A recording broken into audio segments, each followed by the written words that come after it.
membawakan sebuah materi yang berjudul Kerajaan Tarumanegara. Saya Ameliza.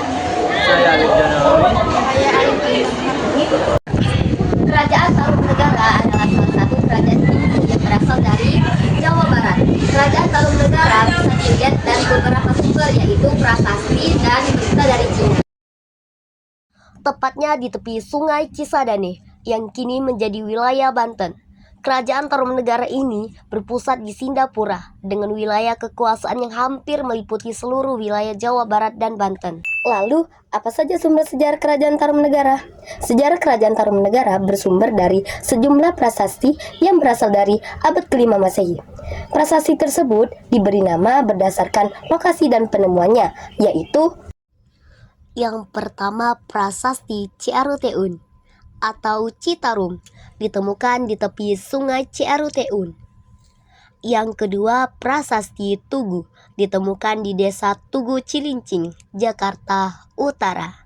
Yang ketiga, prasasti Jambu atau Pasir Kolengkok, ditemukan di Bogor. 4. Prasasti Kebon Kopi, ditemukan di Kecamatan Cibung Bulang, Bogor.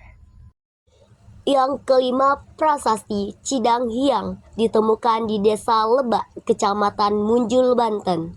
Yang keenam, prasasti Muara Cianten, ditemukan di Muara Cianten atau Jawa Barat. Yang terakhir, prasasti Pasir Awi, ditemukan di Bogor, sama seperti prasasti Muara Cianten, prasasti Pasir Awi. Lanjut, kehidupan politik Tarumanegara. Kehidupan politik Tarumanegara pernah mengirimkan utusan ke Cina. Lalu, Tarumanegara menganut agama Hindu. Kehidupan sosial Kerajaan Tarumanegara adalah dengan adanya struktur sosial yang terorganisir, pembagian kelas sosial, dan kehidupan yang harmonis. Kehidupan budaya Kerajaan Tarumanegara dipengaruhi oleh agama Hindu dan sistem ekonomi agraris. Masyarakatnya terorganisir dengan baik dan memiliki struktur sosial yang jelas. Kehidupan ekonomi Kerajaan Tarumanegara adalah dengan cara berternak, dagang, buruh, dan berlayar. Mata pencaharian masyarakat Tarumanegara adalah dengan bertani. Buktinya ada Sungai Candrabaga dan Gamati. Terima kasih. Hai, saya Alif Janawi. Saya akan menjawab pertanyaan nomor 8 dan nomor 9. Nomor 8, runtuhnya Kerajaan Tarumanegara. Runtuhnya Kerajaan Tarumanegara diawali dari melemah hingga akhirnya runtuh pada abad ke-7 Masehi. Beberapa faktornya ialah melemahnya kekuasaan raja-raja Tarumanegara. Setelah masa kejayaan Punawwarman, tidak banyak lagi informasi mengenai raja-raja selanjutnya yang menandakan kemungkinan melemahnya pemerintah. Serangan dari Kerajaan Sriwijaya. Tarumanegara diduga mengalami tekanan dari Sriwijaya yang pada saat itu berkembang pesat dan memperluas wilayahnya di Nusantara. Perpindahan pusat kekuasaan. Setelah Tarumanegara runtuh, wilayahnya kemungkinan terbagi menjadi Kerajaan Sunda yang muncul setelahnya. Beralih ke pertanyaan selanjutnya, peninggalan Kerajaan Tarumanegara. Beberapa peninggalan Kerajaan Tarumanegara adalah sebagai berikut.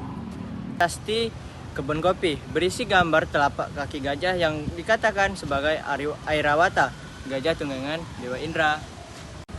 Lalu ada sungai-sungai buatan seperti yang disebutkan dalam prasasti.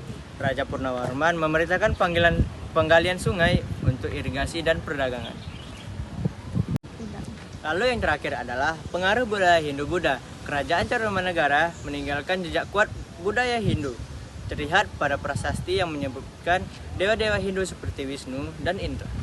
Raja Kerajaan Tarumanegara. 1. Raja di Raja Guru Jaya Singawarman tahun 398 sampai 392 535 Masehi.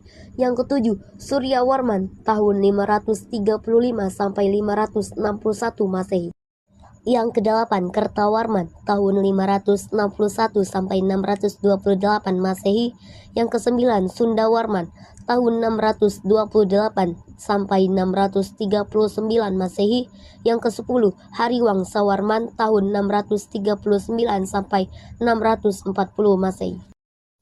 Naga Jayawarman berkuasa di Kerajaan Tarumanegara selama 26 tahun. Pada tahun 666 Masehi, Raja Naga Jayawarman meninggal dan digantikan oleh putranya yang bernama Linggawarman. sebagai penerus tahta kerajaan Tarumanegara. Linggawarman berkuasa dari tahun 666 Masehi sampai 669 Masehi. Pada tahun 669 Masehi, Linggawarman digantikan oleh menantunya, Tarusbawa.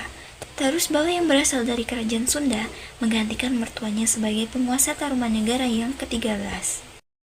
Mungkin sampai di sini saja penjelasan dari kelompok pesantren. Mohon maaf apabila ada kata yang salah. Kami akhiri. Wassalamualaikum warahmatullahi wabarakatuh.